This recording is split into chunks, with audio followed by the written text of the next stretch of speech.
कहते हैं कि हर इंसान को नदी, नीर और नारी की रक्षा करना कर्तव्य है, मगर जब इसके साथ खिलवाड़ हो तो इंसान का पतन होना तय है।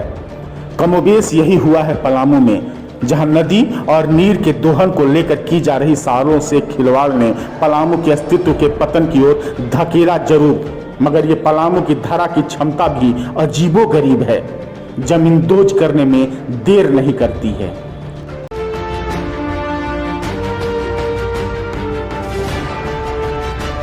पलामू के चैनपुर स्थित बोकिया का नाम पिछले हफ्ते तक कमोबेश जितने लोग जानते होंगे उनकी संख्या तो कम होगी, परंतु पिछले 70 घंटे में पूरा झारखंड जान गया कि पलामू में एक गांव है बोकिया, जहां बालू को पेर कर पैसा निकालने का धंधा गरमाया हुआ है, जिसमें शामिल हर वो तबका है जो समाज निर्माण की दिशा में खुद को स्थापित समुदाय कहता है। लोकतंत्र की दुहाई देकर लोकतंत्र की बखिया उधेड़ने में लोकतंत्र के पाए ही आश जोह रहे हैं कि कुछ हमें भी मिल जाए, कुछ हमारा भी कल्याण कोष भर जाए। जिस खेल से पर्दा परत दर परत अब खुलने लगा है, मगर हकीकत क्या है जानकर भी कहने से हर कोई परहेज कर रहा है। हम भी जांच रिपोर्ट का इंतजार कर रहे हैं जो चैनपुर सीओ ने संबंधित आला अधिकारियों को सौंप दिया है कि रकबा लाइसेंस के मुताबिक कितना अधिक है, मुआवजा में कैसे बदलाव है और सैंड स्टॉक क्षमता से कितना सेफ्टी अत्यधिक है। वन संपत्ति, खनिज संपदा एवं तमाम प्राकृतिक संसाधनों से भरा पूरा पलामू आज कहीं न कहीं खुद को ठगा महसूस करता है।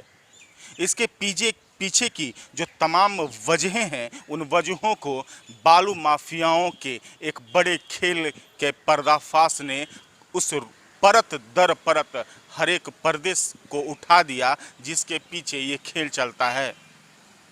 सदर अनुमंडल पदाधिकारी के द्वारा की गई चैनपुर के बोकिया खुर्द में कार्रवाई ने प्रशासन की कार्यतालिका की कलई खोलकर रख दी है और बता दिया है कि कहीं न कहीं हर रूप में माफियाओं के पीछे एक अलग खेल चलता है। यही वजह है कि आम जनमानस को आज अपने ही सरकार पर विश्वास नहीं होता है। इसके पीछे की वजह कुछ और नहीं है, कागजी कार्रवाई, दस्तावेजों के लगातार बढ़ती भरमार के बीच में ये खेल इस कदर चलता है कि आज हमारी जो संपदा है वो दूर प्रदेश चल जाती है और हमें महंगे दामों में उपलब्ध होती है, जिसका रोना हर दिन हम रोते ही रह जाते हैं। लेकिन हमारे लिए न्याय करने चाहे सरकार हो या सरकारी तंत्र कोई सामने नहीं आता है। दौरे तबाही तो ये है कि मीडिया के कैमरे पर बोलने वाले बालू के मसले पर ना नुकुर कर रहे हैं और कैमरा बंद रहते तो बस पूछिए ही मत। राजा हरिश्चंद्र हो या दानवीर कर्ण, उनकी आत्मा सामने हो तो साहबान के सामने सब के सब दंडवत हो जाएं। और धराधाम की बात करें तो महात्मना की उपाधि देकर फूल मालाओं से पलामू वासी लाद दें तो भी कम पड़ जाए। इसकी बात की जानकारी पलामू समेत पूरे झारखंड वासियों को है कि पलामू के चैनपुर प्रखंड के बोकिया खुर्द में बालू ढुलाई के लिए तकरीबन 80 की संख्या में गाड़ियों को जिला प्रशासन की ओर से जब्त किए गए। जब्त करने के बाद इनकी जांच का जिम्मा जिला परिवहन विभाग एवं जिला खनन विभाग को मिला। दोनों विभागों को स्पष्ट करना था कि आखिरकार जो साइड है यानी जो स्टॉक यार्ड है उसका वो वैध है या नहीं। इसके अलावा जो गाड़ी जो भी वाहन जब्त किए गए उन वाहनों के कागजात सही है कि नहीं। इन तमाम जांच पड़ताल का दौर 20 तारीख से शुरू हुआ। अब तक इस मामले में ना तो 70 घंटे बीतने को हैं और ना तो प्राथमिकी दर्ज हो पाई है, ना ही जांच कर इन सभी मामलों को मीडिया के सामने या कहे आम जनमानस के सामने लाने की प्रशासन की कोई कवायद दिखी है। हालात को समझना है तो चैनपुर के बोकिया चले जाइए। हर 12 घंटे पर अवैध बालू ढुलाई के तथाकथित आरोप में जब्त वाहनों की संख्या घटती ही जा रही है। जो दूर प्रदेश से सैकड़ों किलोमीटर दूर एडवांस देकर पहुंचे थे, बेचारी किस्मत के मारे आए थे नदी घाट से बालू उठाने, मगर किस्मत के मारे ऐसे निकले नदी में आ गई पानी तो डंपिंग यार्ड की ओर रुक कर गए, इस भरोसे कि शायद अपने प्रदेश में लाख के मिलने वाले दाम 1000 में ही निकल जाएं। मगर आसमान से टपके और खजूर पर अटक गए। अब यहाँ जमीन पर धड़ाम से गिरने की नौबत आ गई है। हफ्ते भर से बालू के फिराक में थे, परंतु यहाँ ये रेत हाथ में आ गई। जो मिनट दर मिनट हाथ में आकर भी फितरत की तरह फिसलती ही जा रही है। पसीने तो पसीने अब खून चूसने पर उतारू है। खबरनवीस होने के नाते हम इलेक्ट्रॉनिक मीडिया के जितने भी पत्रकार हैं उनकी एक जवाबदेही होती है और जवाबदेही पुष्टि की होती है। लेकिन इस पुष्टि के खेल में हर किसी ने कैमरे पर बोलने से इनकार कर दिया। हालांकि इस बात से इनकार नहीं हुआ कि चाहे राजनेता हों या तमाम वैसे बड़े सफ़ेद पोस्ट चेहरे जिनकी पैरवी और पैसे की बात सामने नहीं आई। हालांकि इस बात से इनकार हर कोई करता रहा है कि कहीं ना कहीं जो गड़बड़ियां हैं उन गड़बड़ियों का जांच होगा और कार्रवाई की जाएगी। लेकिन आखिरकार अब तक कार्रवाई नहीं किया जाना अब संशय बन गया है कि आखिरकार ये मामला किस रुख अख्तियार करेगा, क्योंकि कहीं कहना गलत नहीं होगा कि जितनी देरी होती है उतने ही मामले को सुलझाने की कवायद भी तेजी से की जाती है। पुष्टिगत उजागर नहीं हो पाई है जिसकी चर्चा चहुओर है कि चैनपुर के बोकिया कला में बालू के स्टॉक यार्ड का लाइसेंस है, तो फिर इतना हाय तौबा मचा क्यों है। तो अब इस बात की तहकीकात क्या करें जनाब, जिस बात को क्या कर्मचारी, क्या अधिकारी, क्या नेता और क्या व्यापारी, क्या पत्रकार, क्या सूबेदार, कप्तान हो या मालिकान, सबको एक ही बात रटंत हो चुका है कि सच क्या है और झूठ क्या है। मगर जांच हुआ तो किसी को पता नहीं और कार्रवाई करनी है कि नहीं संशय है बनी हुई। झारखंड के बजट सत्र के दौरान ही मुख्यमंत्री हेमंत सोरेन ने स्पष्ट कर दिया था कि अब बालू का बिक्री पोर्टल के माध्यम से की जाएगी। इस जानकारी के मुताबिक ये इस बात की भी जिक्र की गई थी मुख्यमंत्री हेमंत सोरेन के द्वारा कि ट्रैक्टरों से बालू ढुलाई की इजाज़त दी गई है। हालांकि चहुओर दबाव पड़ने के बाद ट्रक को भी अनुमति दी गई थी, लेकिन उसमें स्पष्ट तौर पे कहा गया था कि ट्रकों को अनुमति नहीं देने की सिर्फ और सिर्फ वजह यह है कि कहीं ना कहीं हमारी संपदा दूर प्रदेश न चला जाए। इसको रोकने के लिए सरकारें दावा जरूर करती है, लेकिन इसके लिए वास्तविक तौर पर धरातल पर कोई कार्रवाई नहीं की जाती है, जिसकी बानगी पलामू में देखने को भी मिल रही है। हालांकि इस बात से आप इनकार नहीं कर सकते हैं कि कहीं ना कहीं बालू ढुलाई के मामले में झारखंड के अलावे पड़ोसी कई राज्यों में बालू का जो कीमत है वो यहाँ से हजारों गुना ज़्यादा बढ़ जाती है। पड़ोसी प्रदेशों में कहीं ना कहीं बालू की कीमतें आसमान छूने लगती हैं, जिससे सबसे ज़्यादा व्यापारी को फ़ायदा होता है। 2019 में मिले लाइसेंस को 2021 में भुनाने के पीछे भी वजह एकमात्र सही कीमत मिलना है।